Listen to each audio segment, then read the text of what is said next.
Hey guys, welcome to my channel, Sincerely Lady C, where I am as sincere as possible with this crazy thing called life with infertility, specifically going through IVF.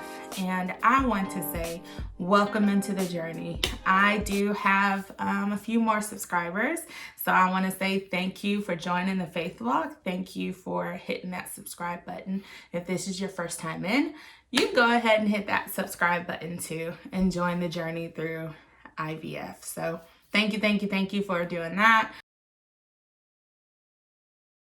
Today we are gonna update you guys on the progesterone in oil. This little long needle right there. Yeah, we want to update you on how that is going. Now, not all husbands give the shot. Some of y'all give your own shots, and I have no clue how y'all do it. I can't do it. So, point of view. Okay, so it's tough because y'all know I don't like needles like that. It's a tough situation. Me having to find the muscle. So I am giving her a shot that is on her butt/hip. And I have to shoot it into the muscle. I don't like it at all. Every time I do it, I have to like say a deep prayer within me, like, let this go well. And I'm over there sweating bullets. Yeah, it's bad. And I mean, like, and every time I do it, Christine, she be in pain. And I just be like, I don't know what I can do to stop the pain. It only lasts a little while. Some days are better than others. With a little heat pad on your buttock. I don't watch him put the progesterone and the oil together anymore. I don't watch him with the needle. I just wait until he says, all right, I'm ready. And then I go over there. I'm not a nurse. I have to prepare all of this stuff. So I'm grabbing the syringe, but then I'm also grabbing the needle that I'm switching over to. Is that still called a syringe? I think both of them are called the syringe. Okay. One of them is to pull the medicine out the vial, and then the other one is to inject it. Yeah, so I'm grabbing that, and then at one point I was grabbing the Band-Aid, but then I think I had an allergic reaction to the Band-Aids for some reason. And then when you take the Band-Aids off, my skin was sensitive. So if Greg decided to give me a shot somewhere close to it, it was just, yeah. So I said no more Band-Aids. Yeah, now I have to keep a gauze near me. And sometimes the blood is like heavy sometimes. It scared me so bad one time. I was like, can you please email your nurse? So I did email her because Greg was concerned about the amount of blood that came out. She said maybe he had to go through a blood vessel to get to the muscle. It came out strong, and I was like, back to doing this. Like, okay, I have to get all this stuff together. I am putting the progesterone and oil into that syringe, right? And then I switch over to the next syringe that I'm going to inject. Yeah, but so then I'm sanitizing the area, but then first I have to find the area that I'm going to, and we switch from one side to the other side each day. Left hip, right hip, left hip, right hip. Like both sides. Right, left, right, left. Right. And then the toughest part is shooting it in like a dart. I try to go as fast as I can without damaging anything. He does count to 3. Yes. 1, 2. And I go in on 3. He does well. Although I do not like him at that moment. Yeah. I do fuss a little bit, but then when when we're done with it, I thank him and I'm back to loving him. Probably after a couple of hours after I told him I'm sorry 15 times. So, yeah, so he'll shoot it, and then afterwards, now that we're not using a Band-Aid, he has to hold it down for a little bit so it can stop bleeding. Oh, yeah. And then he massages. Yeah, I got to massage her hip/butt. It's just a lot when you're, like, I'm not a nurse, and I have to remember all these things. it's just I don't want to be a nurse. A couple nights I ended up in tears. Yeah, and I hated that. One night I was teared before I even got over to the shot location. Yeah, I was like, what? I was like, what's happening? Cause I didn't want her crying while I was trying to do this. What's wrong? You know that type of tear, the type of cry where if don't nobody ask you what's wrong, you'll make it through it. But if they ask you more than one time, you just break down. And I was just but y'all, I could tell something was wrong with Christine because when I came down the steps and I said, okay, I'm getting this ready. She looked at me with this look, and I was like, something ain't right. And so when I finally got everything together, I was like, okay, I'm ready. She had this look like, no, this is not it. And so then she started crying. I was like, no, like, you can't be crying, not while I'm doing this. I do try to keep it together so he can keep it together, but that night I just did not want to because it was the night that the day that I threw up. Oh, yeah. So, some reaction that's happening within my body, that I was vomiting with it. Of course, the progesterone in oil makes you a little nauseous, so I started drinking ginger ales. And then I was telling my nurse that I started to throw up often, I think. And so we figured it out. The mixture of everything that wasn't doing well was me taking all of my vitamins in the evening time when I ate, as well as the progesterone in oil. So she told me to take the prenatal at night and then my vitamin D and the folate in the morning. And that has been helping. The ginger ale has been helping with the nausea. So y'all, she pregnant. That's what we speak. Morning sickness. She pregnant. But I did talk to a couple of my friends, and they did remind you, when you go through the IVF, you are prepping your body to think it is pregnant so that embryo can be in there and stick. It was terrible. It was god-awful. I did not have a good morning that morning. And then I was scared to eat. So that's what led to time for a shot. And then I was crying. I was broken. So we learned when we were going through the progesterone and oil to warm up the oil to body temperature. I did Google this, so I didn't learn it on my own. So what we do with the vial, I put it in my bra for at least 35 minutes so it can go to body temperature. And then the other tip that we did find was helpful is to, when you stick the shot in, don't move. You know, you got to check to make sure there's no blood and you're not in a vein, but stay right there. And then stick, put some in at a time, stop, let your muscle, put it in some more and stop. Because every time it goes in, it's like your muscle tenses or it's burning or it's stinging sometimes. For me, this is me. We found out that if Greg goes in and he stops and he just goes, and I'll say, okay, stop, that's enough. And then we'll wait a little bit and then he goes again and stop, that's it. And then just do that. Yeah. It helps a lot. And the progesterone and oil, it takes a little bit of time to go in too. So it's not like, you just, like I know now if she's like, stop, I'm like, okay, I'll stop. And then she says, go, I'll go. And then we just keep doing that until it's done. Cause I just know it's painful. It's a little rough.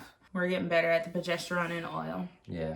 Hopefully I'll be a professional. I'll get my nurse's license. Yeah. But we make it through. Like, after it's all said and done and he gets in there and starts massaging, it's good. I tell y'all what. Put a heat pad on it. I tell you what. When this little baby come out, I'm gonna give him a little tap. I'm gonna tap him a couple of times and be like, hey, your mama didn't went through a lot. And you put me through a lot. I had to give her shots. Alright? You gonna do right. You better not. I ain't go through all this one. No, I was just saying, we not gonna do it. No abuse. Alright, so now let's talk about transfer day.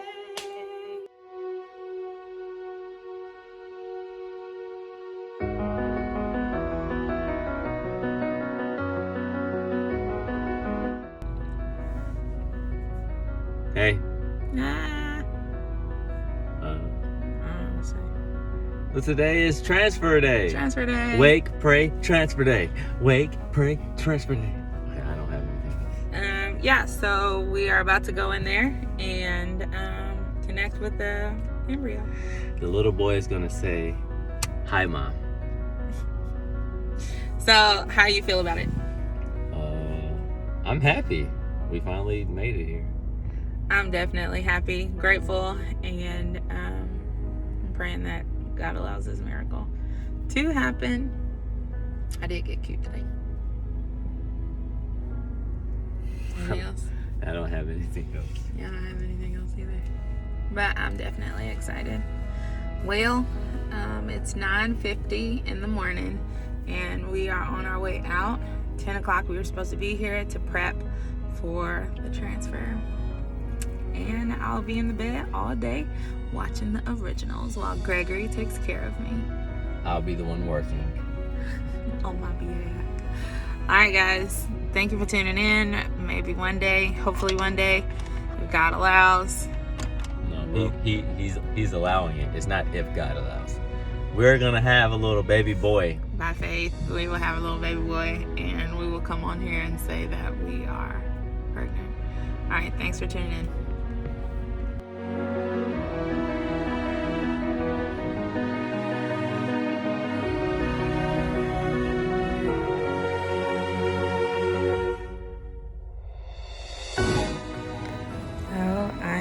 Here waiting on my bladder to get full, and I just took some Valium, and we're just waiting on the 11 o'clock hour, and then we'll connect with a little baby embryo.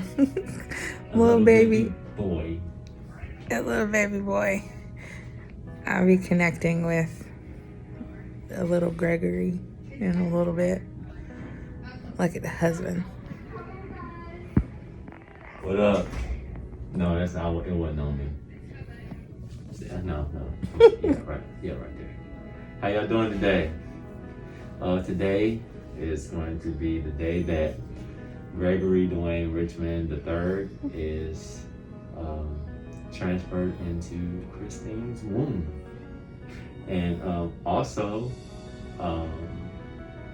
if God be willing, he might bless us with twins. So it might not be a Gregory Dwayne Richmond III. I'm not going to tell you the names of the twins, but we're excited. Your mask is a little weird. But thank you for joining the journey. And I'm about to get back on this thing after the transfer. So we found out that Gregory has a task, which he is going to be in there holding my hand, and he's going to be holding the door. So when they wheel me out, I don't know what that looks like, but he's going to be with me. That's why he has scrubs on, and he's pretty hot in them scrubs. So maybe I might become a nurse. Well, I'm her personal nurse today, so maybe I might look into becoming a nurse. Yeah, you might as well. All the shots that I've been getting from him. But little baby Richmond, if you are watching it right now, we are so excited. Today, June 14th, 2021. It's not really your birthday, but it's kind of like a birthday celebration. So, we'll see you soon. All right, so after the transfer, we made it through. It was not a long process. It was only about 15 minutes when they took Christine back, and I got to be there and hold her hand the whole time. And so we made it through there, and the first thing Christine wanted, well, actually she wanted Jamaican food, but the Jamaican food place was closed. So now we're here eating a little Mexican. See that there? So the one of the nurses there said, whatever you like to do to make yourself happy, do that. And this is something that Christine likes to do. She likes to eat Mexican food. Because I ain't gonna say shit. She likes to eat Mexican food. That's one of her favorite things. So, yeah, everything is going well. And we're just praying that the embryo sticks to the uterus. They showed us a picture of the embryo. And then they also showed us, after he did the transfer, he showed us where he put the embryo, which was in her uterus. And they said that it's going to stick. That's what has to happen. So we're going to pray that it sticks. And yeah, that's it. All right. Peace and blessings.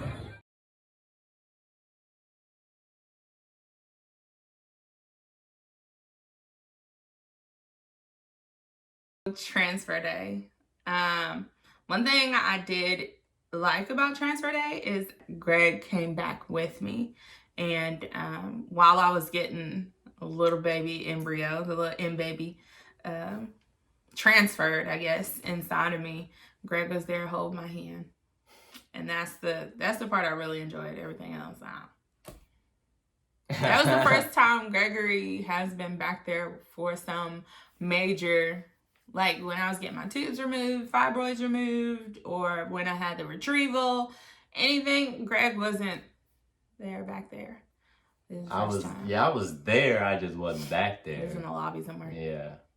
But this time he got to be there holding my hand and talking to me while I was under the influence, saying weird stuff. She was definitely drugged up. I thought that she was squeezing my hand. So I didn't know what was happening.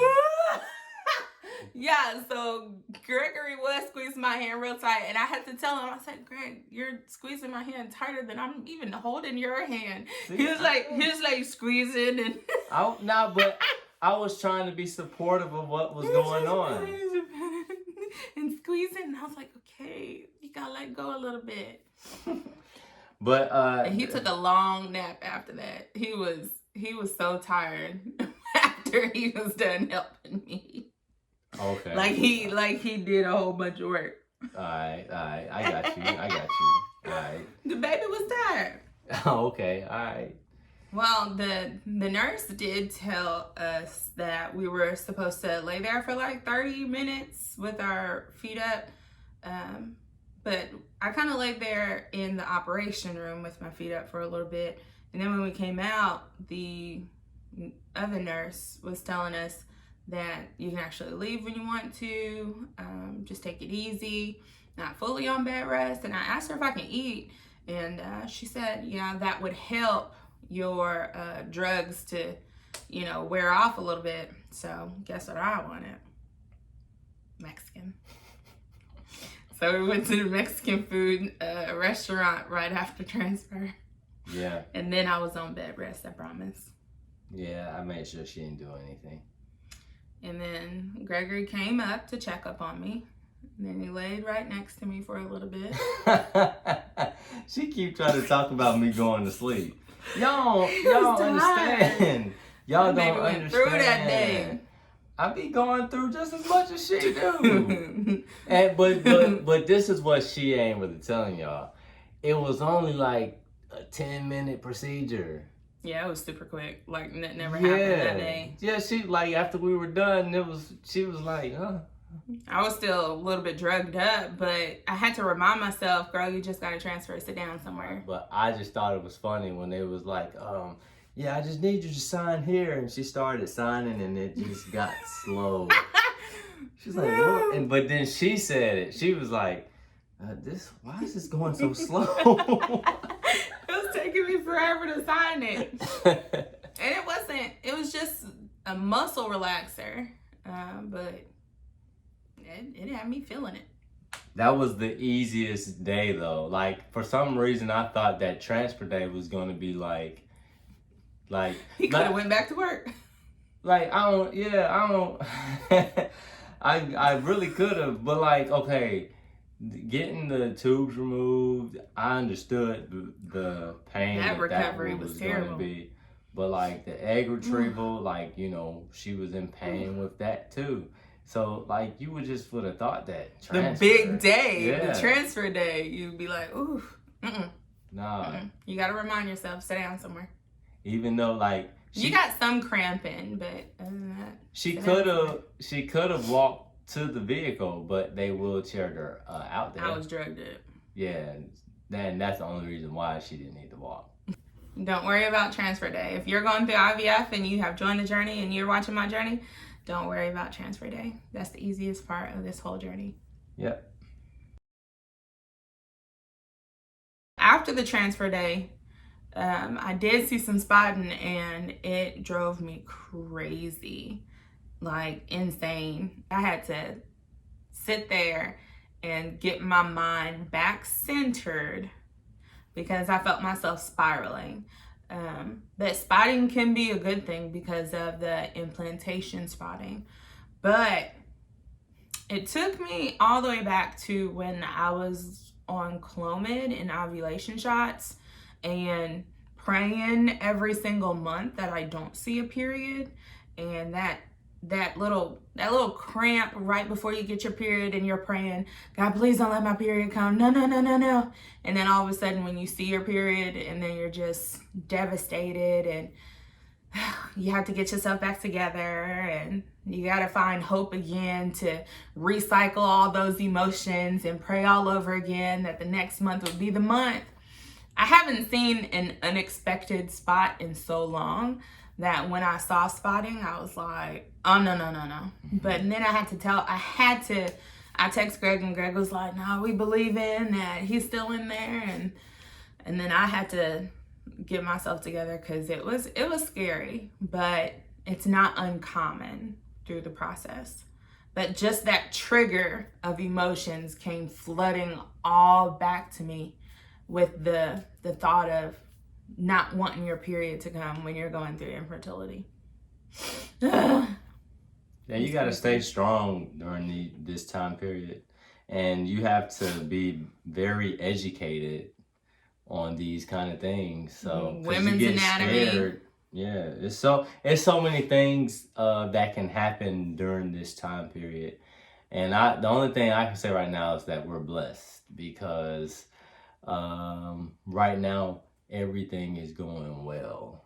Like I was telling a friend, I was like, I cannot see how a non-believer can make it through this process without trusting and believing in a higher authority, which we are believers in Jesus Christ. Yes. And I was telling a friend, I was like, how can somebody walk through this without Christ on their side? I just don't know how they can do it because it's hard, but you can do it. Yep, you can. When he was saying you have to be strong, if one person is not strong, the other one has to be. And most of the time, it's us women. We the ones that be breaking down most of the time, crying and carrying on. Yeah, men out there, if you need support, I got you. We need y'all to be strong for us. Really. Yeah. Aw, thanks, honey. Oh, look it. Shout out to the husband. He's really been good. And he's grown quite a bit. Hello, somebody. Well, I guess that's good. Maybe it's the beard. No, it's the experience that brings the hope. Beard and hope make it not a shame. Jesus. Okay, guys, but I think that's all we have for you guys.